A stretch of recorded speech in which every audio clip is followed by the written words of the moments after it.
Season 12 is finally here, and we have gotten to see where every legend is actually starting to fall in the meta. So hello everyone, I'm your hostess with the mostest, 8-Second Gaming, and today I'm gonna go over exactly where all these legends seem to be fitting in. Season 12 is here, and we're all gonna be grinding out those extended rank sessions because we want to hit Predator, or Masters, or whatever you want to hit this split. But you're not gonna get a girl that looks like Loba with your junk looking like Chewbacca.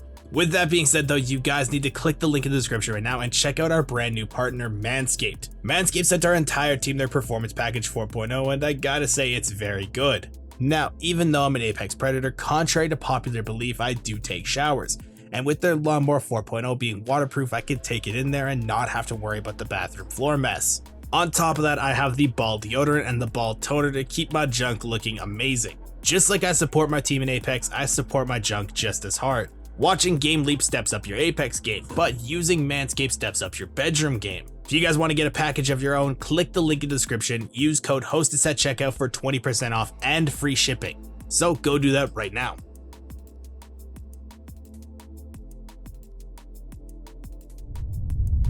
Now let's get the tiers sorted out because this is going to be a bit different from the ones I've done in the past. The tiers are going to be broken down from S to C with a secretly broken tier as well. It's a new one. So let's kick things off with C tier. These are the legends that are really going to struggle this season with the new things that are coming into the game. The two legends here are Bangalore and Rampart. Now Bangalore is in a weird pick spot for me. With all of the scan legends in the meta and now another one that's just been added, I don't think a regular ranked team is going to do well with her. Certain Bangalore mains like Shiv will still be able to pop off, but her kit just doesn't line up very well with Olympus. It has a lot of open areas and her smokes just won't cut it. Her ultimate is a bit better here as it covers a lot of area, but I don't think that's enough to save her. Usually Bangalore is a safe-ish pick though, but here I just don't think she's gonna cut out this split. And next up, let's talk about Rampart. She's always been a very underwhelming pick in the meta. Even with her upgraded Sheila that she just got, things just don't really work out the way that Respawn intended them to do. And even now with Mad Maggie, a lot of teams are going to be running her so she can just hit Rampart through her walls and make them completely unplayable. Maybe as the season goes on, we will see a lot less Mad Maggie and make Rampart a bit more viable, but for now, she stays at the bottom. Now, moving on to our B tier legends, this is just for the ones that are kind of existing. They aren't exactly bad in the game, but they aren't really making any splashes either.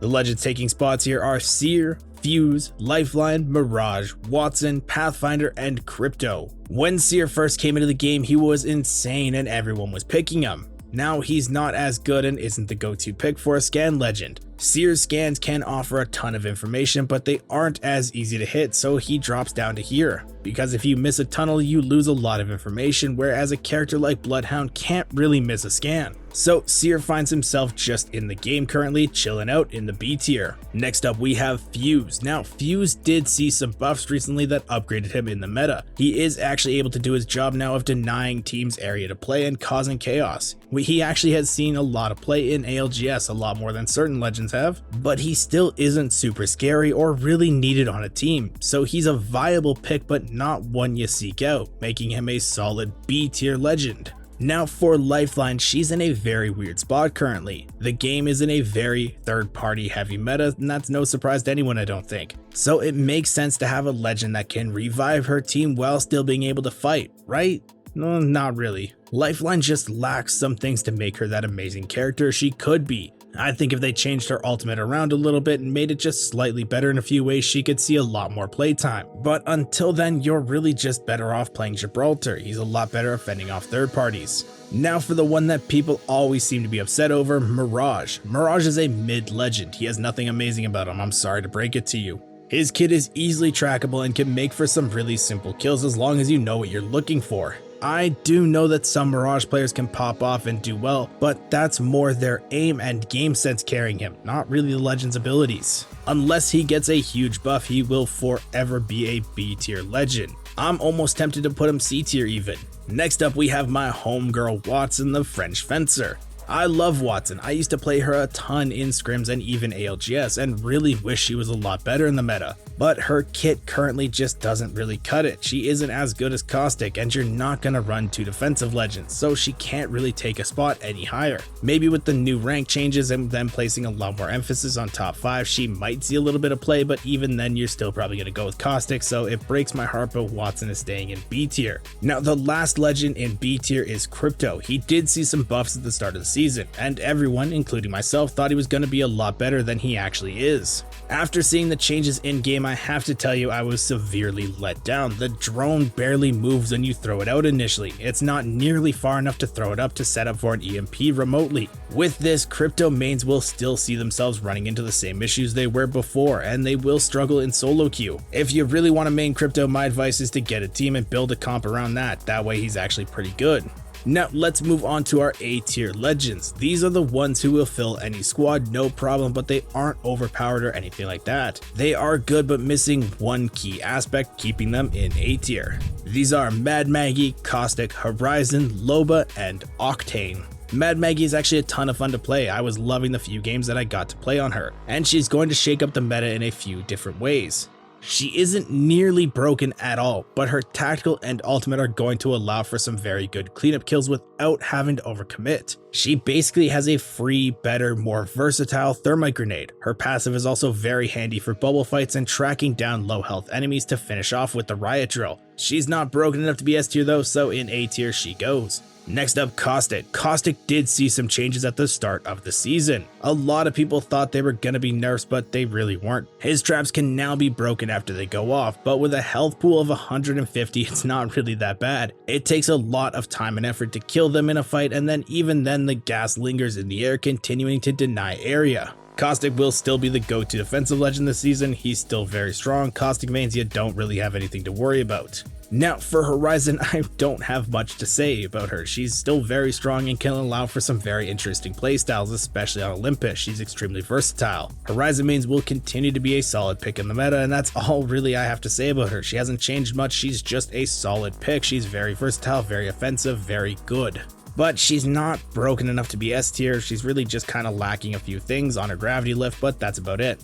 Now for Loba, this is one that could go into S tier, but I feel her bracelet on this map isn't as good. Olympus is very open and has a lot of very long sight lines. Loba needs to be able to bracelet to safety, breaking those sight lines in order to escape. On this map, I don't think that's going to be the case, so I still think she'll be strong with her black market and looting capabilities, just not broken, so A tier she goes. And the last legend taking a spot in A tier is going to be Octane. Like Horizon, there isn't a whole lot to talk about here. He's been a very solid pick for a lot of seasons now and will continue to be a very good pick. There isn't as many rotation options with his jump pad, but that won't stop him from being a very annoying and third partying all the time. So if you're an Octane main, continue to stim away, you've got nothing to worry about. Now for the new tier on the block, this secretly broken tier. This is one that the legend will be flying under the radar for most team comps, but if you're able to pick him up and make it work with the new nerfs and buffs this season, I think he will pop off, and that is Revenant. With the crypto changes, a lot of people are trying to build teams around him, I think, and with that we're going to see a lot more Revenants around the map. Sentinels have changed their team comp to be Crypto, Revenant, and Ashe. You Rev and Ashe ult into the fight with a Crypto EMP backing them up. It's basically a free one fight right there. I think a lot of people are going to start copying Sentinel's playstyle, so if you're wondering who to play that might be sleeper OP, try out Rev this season. And now finally our S tier legends. These are the ones that you want on your squad because they will carry the games easy peasy, lemon squeezy, no problem. These are Ashe, Bloodhound, Gibby, Valkyrie, and Wraith. Ashe on other maps was A tier at best. Her portal wasn't anything special, it was more her ability to see where people were and lock them down. But now with the very open sightlines like I mentioned before, Ashe's portal has a lot more usefulness. And Olympus has a ton of third party potential, so her passive to see where teams are fighting is huge. She's a very good pick this split, try her out. Next up, the Hound. Bloodhound didn't see any changes at the start of the season. They are still very strong and will continue to be giving tons of information in fights. I'm a Bloodhound main. I love having the Hound in fight. I love all the scans and information you can give to your team without even having to talk to them. Bloodhound is very OP right now, and even I know the nerf is needed, so abuse the scans while you still can, people. Another legend that's staying top tier is Gibraltar. I was very hopeful Maggie was going to be the end of Gibby. Her entire kit seemed to be that way, but it isn't powerful enough to dethrone the Gibster. Olympus still has tons of open areas where his dome is needed.